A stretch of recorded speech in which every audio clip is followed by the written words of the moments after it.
Olá, a aula de hoje será sobre o manejo da toxoplasmose, com ênfase no tratamento farmacológico no protocolo do Ministério da Saúde.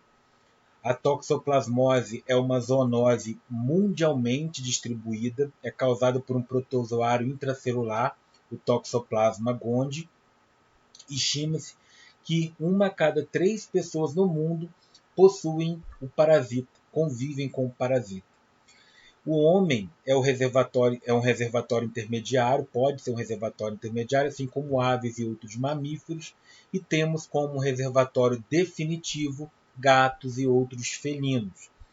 E a contaminação dos seres humanos, ela se dá por meio do consumo de alimentos e água contaminados, carne e alimentos em geral contaminados. Então aqui é o ciclo aí do Toxoplasma gondii, só para enfatizar aí que a gente tem o homem como hospedeiro intermediário,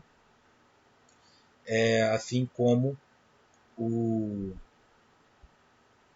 outros mamíferos e aves.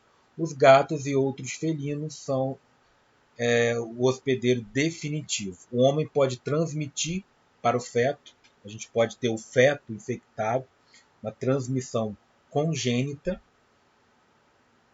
e este é o ciclo do protozoário. A toxoplasmose é uma infecção causada por um protozoário chamado Toxoplasma gondii, encontrado nas fezes de gatos e outros felinos e podem hospedar em humanos e outros animais. Como já falei, é causado pela ingestão de água e alimentos contaminados e é uma das zoonoses mais comuns em todo o mundo. Os casos agudos geralmente são limitados e de baixa incidência. A fase aguda ela tem cura, mas o parasita persiste por toda a vida da pessoa e pode se manifestar em outro momento da vida com diferentes tipos de sintomas. A infecção crônica ela é mais rara, a taxa de incidência é baixa até 5 anos de idade e começa a aumentar aí a partir dos 20 anos. A toxoplasmose é uma doença que causa um quadro clínico variado, apenas de 10 a 20% apresentam manifestações da fase aguda.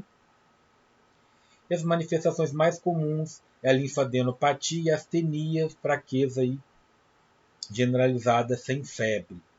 E 12 a 15% dos infectados poderão desenvolver lesão ocular, toxoplasmose ocular.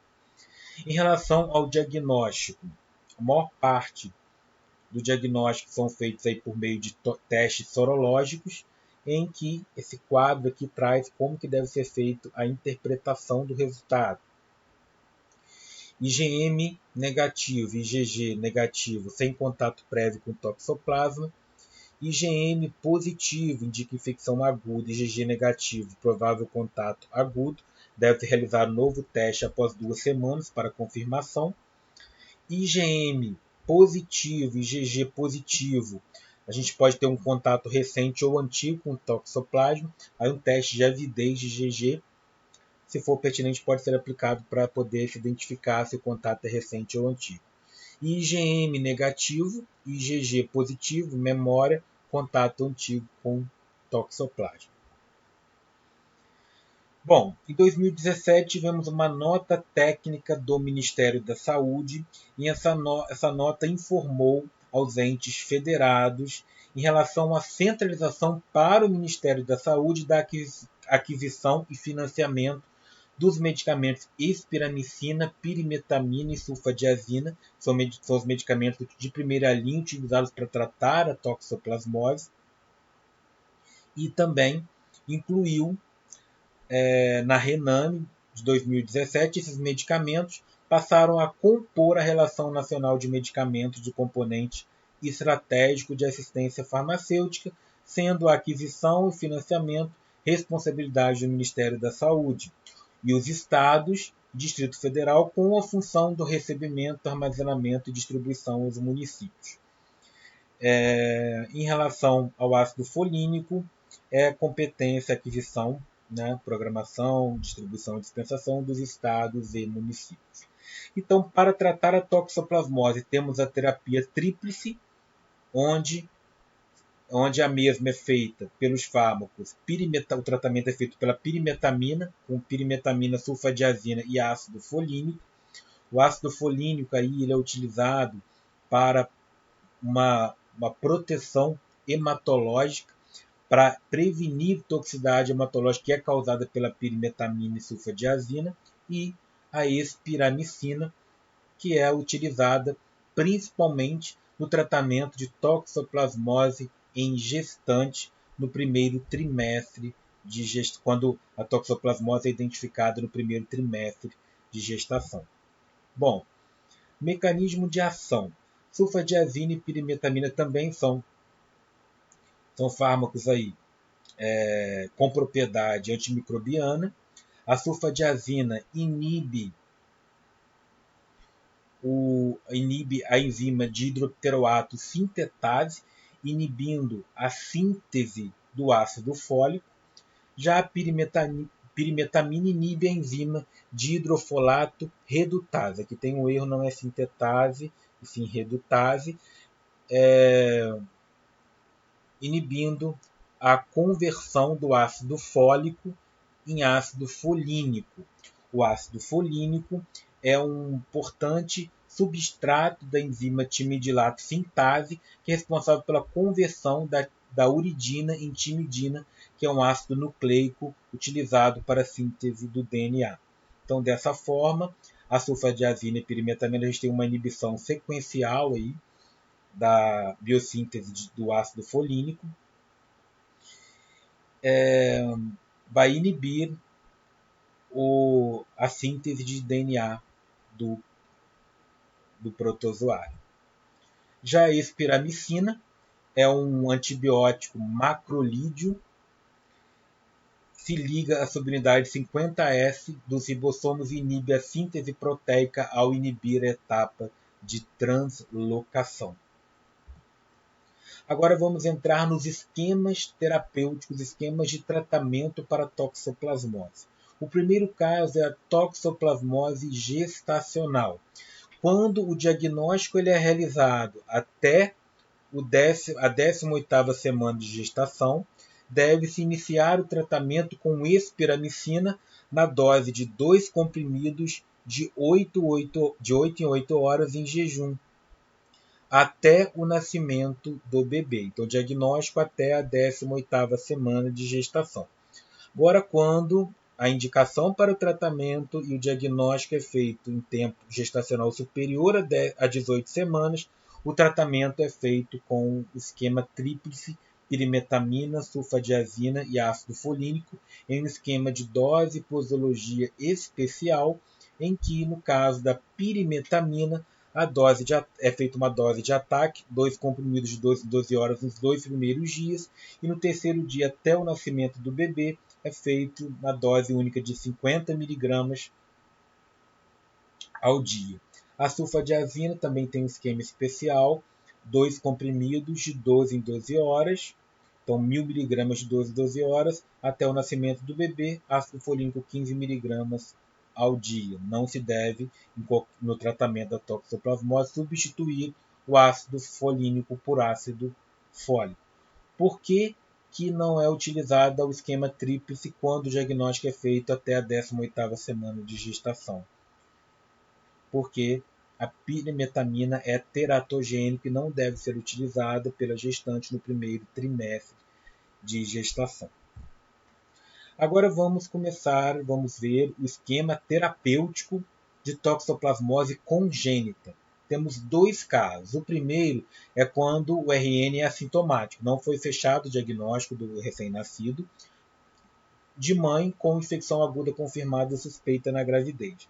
É feito um esquema tríplice, com pirimetamina, sulfadiazina e ácido folínico, e o tratamento é feito até a definição do diagnóstico, onde é realizada e feita uma dose de ataque de 2 mg quilo dia de 12 em 12 horas por 2 dias, seguido de dose de manutenção 1 mg quilo dia, uma vez ao dia.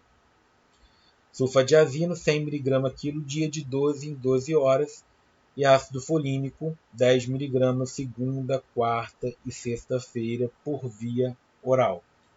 Então, no caso, esse tratamento ele é feito, indicado até a definição do diagnóstico. Agora, na segunda situação, é feito o diagnóstico do recém-nascido. A gente tem um RN, criança com toxoplasmose congênita confirmada. Como que é feito o tratamento? Também esquema tríplice, até 2 meses de idade é utilizada a dose de pirimetamina, fazendo uma dose de ataque, 2 mg quilo dia de 12 em 12 horas por 2 dias, e dose de manutenção 1 mg quilo dia uma vez ao dia. Sulfadiazina 100 mg quilo dia de 12 em 12 horas, o ácido folínico 2 mg segundas, quartas e sextas. Isso até 2 meses. De 3 meses até completar 1 ano de idade, tem uma alteração na posologia da pirimetamina. A pirimetamina passa a ser administrada apenas na mesma dose, 1 mg quilo dia, segunda, quartas e sextas-feiras. O tratamento da sulfadiazina e do ácido folínico se mantém aí inalterado em relação ao tratamento de RN com suspeita, né, de toxoplasmose. E o tratamento também de toxoplasmose confirmada, mas nos primeiros 2 meses é a mesma dose de sulfadiazina e ácido folínico. Tem alteração apenas no tratamento, na posologia e na dose da pirimetamina. Bom, os medicamentos disponibilizados pelo SUS, a gente tem um problema, né? No caso para RN, eles são fornecidos em comprimidos. Então, para tratar o RN e bebês, é necessário o preparo de uma suspensão a partir do comprimido. Então, o que é recomendado que essa manipulação seja feita pela farmácia, uma farmácia de manipulação por um setor de farmacotécnica. Na impossibilidade, é manipulado pela enfermagem. No caso da sulfadiazina, pode ser preparada uma solução 100 mg por ml. Pirimetamina, recomenda-se preparar a solução 2 mg por ml ou 1 mg por ml. E ácido folínico 10 mg por ml. Bom, o esquema terapêutico para toxoplasmose adquirida, infecção aguda. Como que é feito agora o tratamento da toxoplasmose adquirida? É o esquema tríplice e o tratamento é feito durante 4 semanas. Como que é esse esquema terapêutico? Pacientes com menos de 60 quilos se faz sulfadiazina 1 grama, 1000 miligramas a cada 6 horas. Se tiver peso maior ou superior a 60 quilos, faz 1.500 miligramas a cada 6 a 6 horas. A pirimetamina é necessária uma dose de ataque, 200 miligramas no primeiro dia, seguido de, se o peso for menor do que 60 quilos, 50 miligramas dia. Se o peso for maior ou igual a 60 quilos, 75 miligramas dia. Por 4 semanas, o ácido folínico 15 miligramas dia. Esquema terapêutico para neurotoxoplasmose em pacientes com HIV. É o mesmo esquema terapêutico em relação à dose e medicamento. Também é o esquema tríplice, porém o tratamento é feito por 6 semanas e não em 4. E é necessário um controle de neuroimagem para acompanhar a resolução da lesão característica de toxoplasmose. O ácido folínico ele pode ser fornecido pelo Ministério da Saúde, nesse caso de pacientes HIV, pelo programa DST-AIDS. O outro caso especial, a gente tem a toxoplasmose adquirida, no caso quando ocorre uma reativação da infecção em pacientes imunossuprimidos, mas não portadores de HIV. Nesse caso, é o mesmo esquema terapêutico, a diferença é que o tratamento é feito por 6 semanas após o desaparecimento dos sintomas.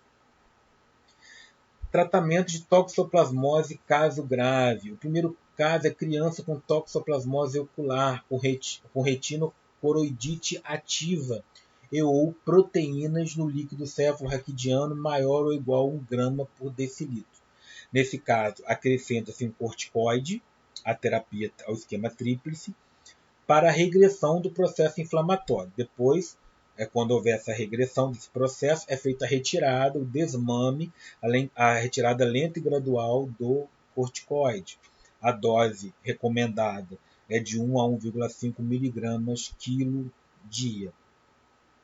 Temos também um esquema terapêutico para criança com toxicidade medular grave. A terapia tríplice, na terapia tríplice pode ocorrer toxicidade hematológica devido ao uso de sulfadiazina e pirimetamina. Então, se houver toxicidade hematológica grave em criança, é necessário suspender a pirimetamina e a sulfadiazina e prescrever espiramicina até a normalização laboratorial. A espiramicina é prescrita na dose de 100 mg quilo dia, de 12 em 12 horas. Uma outra estratégia terapêutica para reverter essa toxicidade medular é a utilização de aumento da dose do ácido folínico de 15 a 30 mg por dia. Então, em relação aos efeitos adversos, reitero que a sulfadiazina e a pirimetamina ela causa distúrbios hematológicos, podem ser graves, né? Como neutropenia, plaquetopenia, leucopenia, pancitopenia. O ácido folínico ele é usado como uma medida preventiva para minimizar ou evitar essa toxicidade hematológica. É importante em pacientes em tratamento com terapia tríplice para toxoplasmose o acompanhamento laboratorial de rotina, fazendo periodicamente hemograma completo e contagem de plaquetas. E no caso da ocorrência de distúrbios hematológicos, o tratamento com a terapia tríplice deve ser suspenso, deve suspender a pirimetamina e a sulfadiazina e realizar a troca aí por espiramicina. A espiramicina causa efeitos colaterais mais leves, né, distúrbios gastrointestinais, vômitos, náuseas, dor abdominal e reações alérgicas. Em relação à primeira dispensação aí no HPM para o tratamento da toxoplasmose, é necessário a prescrição médica, um SINAM de toxoplasmose devidamente preenchido com as informações sobre a notificação sobre o caso, né? Formulário de CCH preenchido e é necessário a comprovação do diagnóstico por meio da cópia do resultado de exame, que normalmente é um teste sorológico. E no caso da neurotoxoplasmose, o laudo do exame de imagem indicando lesão característica de neurotoxoplasmose. Pode, no caso de recém-nascido, pode haver necessidade de começar o tratamento sem o diagnóstico, antes de sair o resultado do teste sorológico. Então, inicia-se o tratamento e solicita a enfermagem que assim que o resultado da toxoplasmose estiver pronto, que o mesmo seja apresentado, entregue na farmácia para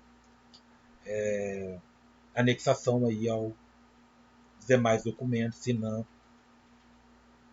e a prescrição. Então, aqui a gente tem o SINAM e as referências bibliográficas utilizadas. Então, nessa aula vimos aí o manejo da toxoplasmose com ênfase aí no tratamento farmacológico.